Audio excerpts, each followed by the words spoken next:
Selamat siang para netizen dimanapun kita berada, salam inspirasi bagi kita semua. Wow, agak aneh juga ya, ini breaking news ya, apakah ini benar atau tidak ya. Erick Thohir dan kakaknya Garibaldi Thohir dilaporkan ke KPK terkait dugaan skandal investasi GoTo. Ada apa begitu kan?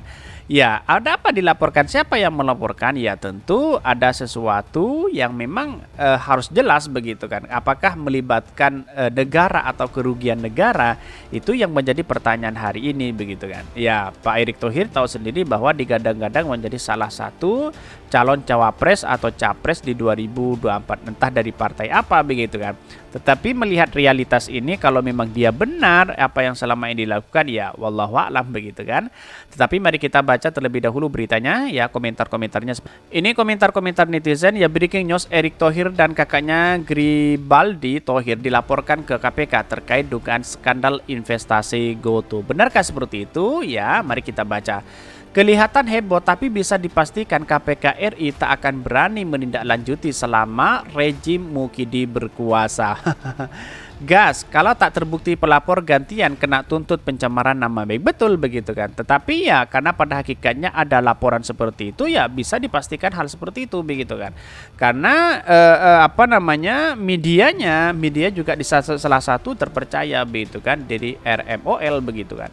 Usut ini banyak sekali pakai uang negara beli mahal-mahal pada harganya sebenarnya kecil. Ini banyak sekali. Kita tunggu janji KPK yang tidak terbang pilih dan tidak batang bulu. Tetapi kalau melihat dari di atas berita itu ya, seolah-olah ada narasi ya yang melibatkan Erick Thohir di situ begitu. Tetapi apakah ini benar beritanya? Mari kita analisis ya, apakah ini hoax atau tidak begitu kan. Terbukti ada dugaan skandal invest GoTo, KPK segera tangkap ET ya, dan kokohnya GT ya. Jangan ragu dan bimbang, KPK nggak berani mending angkat bendera putih, serahkan kepada kejaksaan dan Polri. Takut juga ya, kiamatlah dunia hukum. Ayo pasti bisa ini.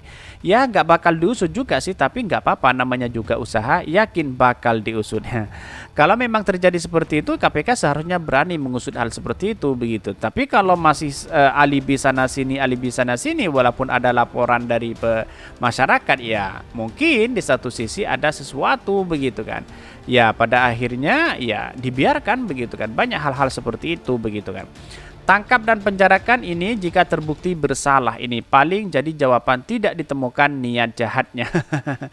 Tetapi terkait dengan investasi ini ya bisa jadi hal seperti itu begitu kan. Tapi mari kita baca terlebih dahulu ya beritanya seperti ini. Ini beritanya apakah benar atau tidak begitu. Breaking news ini, Erick Thohir dan kakaknya Garibaldi ya Thohir dilaporkan ke KPK terkait dugaan skandal investasi GoTo. Ini banyak sekali begitu kan. Mari kita baca terlebih dahulu, benarkah seperti itu ini. Dikutip dari Demokrasi, dugaan skandal investasi Telkomsel ke perusahaan GoTo dilaporkan ke Komisi Pemberantasan Korupsi KPK. Humas LG Indonesia Law Firm ya Bang Hartono menjelaskan laporan tersebut dibuat setelah pihaknya mendapatkan surat kuasa hukum ya, kuasa khusus dari LSM Konsumen Cerdas Hukum. Ini kan ya sudah jelas. Ini ya GoTo, Kumot GoTo dilaporkan ke KPK ya, terlapor dalam Dumas aduan masyarakat. Ini adalah Erick Thohir selaku Menteri BUMN, Garibaldi Thohir selaku Komisaris GoTo. Laporan soal dugaan skandal investasi ini didasari oleh sejumlah bukti-bukti. Kalau sudah ada buktinya ya segera tangkap aja, ngapain masih seperti itu begitu. Tapi mari kita baca terlebih dahulu ini. Surat kuasa hukum kuasa tersebut perihal aduan masyarakat mengenai dugaan kerugian negara dalam pembelian saham GoTo oleh salah satu BUMN PT Telkom yang diduga merupakan perbuatan melanggar undang-undang tindak pidana korupsi. Siapakah mereka? Yaitu ya ini.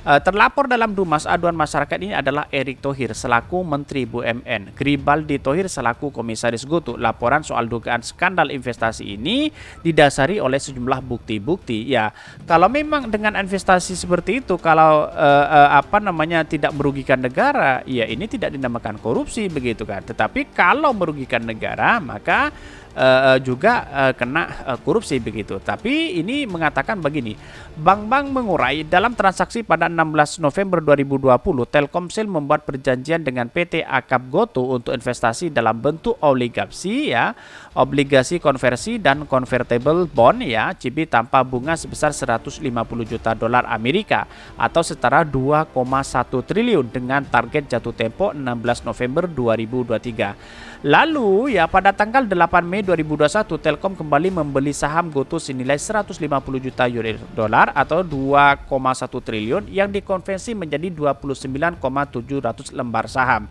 Kemudian ya melakukan opsi beli lagi senilai 300 juta ya 4,2 triliun ya. Sehingga Telkomsel telah membeli saham Goto sebanyak 89,128 lembar senilai 6,3 triliun di mana harga per lembar saham 70 juta atau 5,45 dolar US dollar.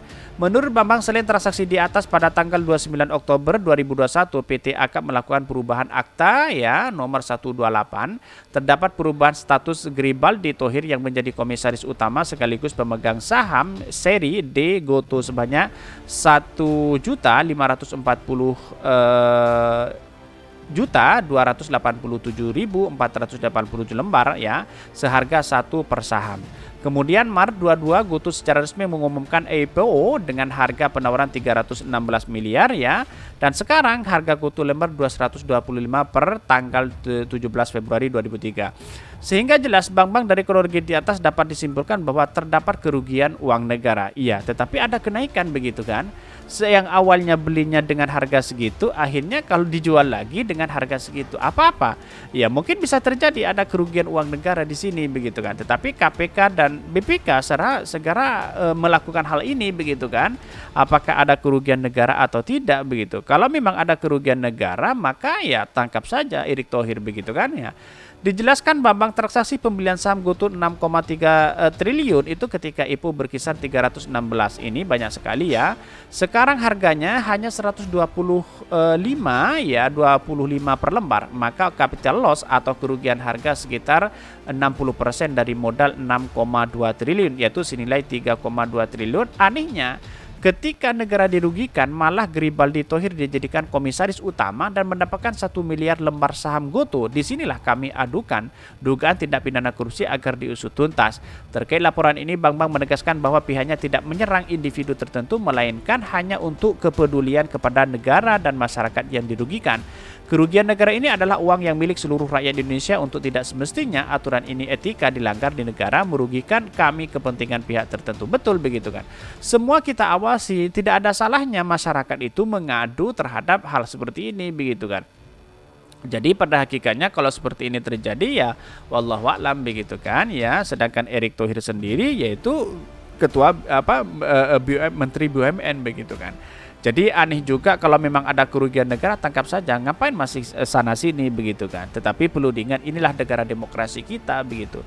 Ya bisa jadi apa yang selama ini dituduhkan oleh masyarakat tidak terbukti begitu kan. Bisa saja ada penyelewengan tertentu ya, tapi ya bagi hal-hal ini enggan untuk memeriksa itu begitu. Tapi wallahu a'lam. Ya, saya yakin dan saya yakin-yakinnya kalau memang ini ditelusuri ada kerugian negara, ya bisa saja ini korupsi begitu. Tapi kalau tidak ada kerugian negara ya dengan audit kemudian ditelusuri ya tidak ada kerugian negara, maka ini bukan korupsi begitu. Ya, sebenarnya hal-hal seni dilupakan begitu. Kira-kira seperti itu. Karena semua apapun bagian dari aspirasi masyarakat yang harus kita dengarkan begitu. Wajar kalau masyarakat mengadu begitu kan dengan adanya bukti-bukti laporan itu begitu atau transaksi itu begitu kan. Mungkin itu yang kami sampaikan. Tonton terus channel dari Podcast Rakyat ini karena ada berita-berita menarik dan viral setiap harinya. Salam para netizen, salam inspirasi bagi kita semua. Jangan lupa di subscribe channel YouTube Hodari Podcast Rakyat ini.